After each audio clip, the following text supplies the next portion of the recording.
when I filed bankruptcy, I had excellent credit, but I got in over my head. I had excellent credit. I gave the attorney everything that they needed to know, everything. And for 4 months, I paid into the court and the trustee. And this is what I didn't say to the girl before, is that I was paying $860 a month to the court. I only got $908 a month. I paid that for 4 months. And then I went back to court December the 1st, and they told me they needed $1,060 a month, and I couldn't do it. But, man, it ruined my credit.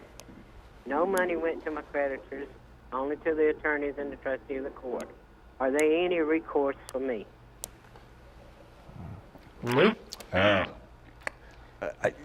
Helen's income is $900? $908, I think is what she said. And her plan payment called for payments of $860. $860?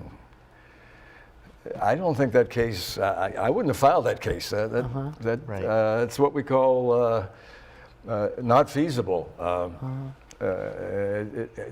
I'm not surprised it ended badly.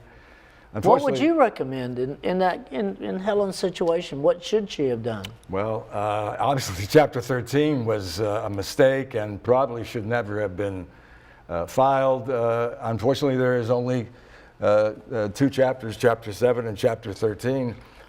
Chapter 7 would probably be the thing to look at very closely,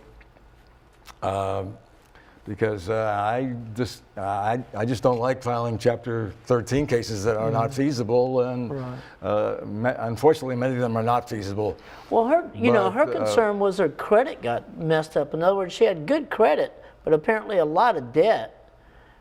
So if she filed a Chapter 7, how would that affect her credit? Well, in many cases, of course, the debtor's credit, I'm afraid, is tarnished already before they file that petition. And I often recommend if they're worried about getting credit and getting credit as quickly as possible rather than protecting assets right now, that Chapter 7 may be a better choice because it is so quick, and therefore you can start incurring debt the next day, literally, if you so choose, which may not be a good idea. But if getting credit means incurring debt and then paying it back promptly, then Chapter 7 would be a better a route than Chapter 13, which, of course, Chapter 13 cases take many years, and apparently this one only got going a few months before it cratered. Yeah.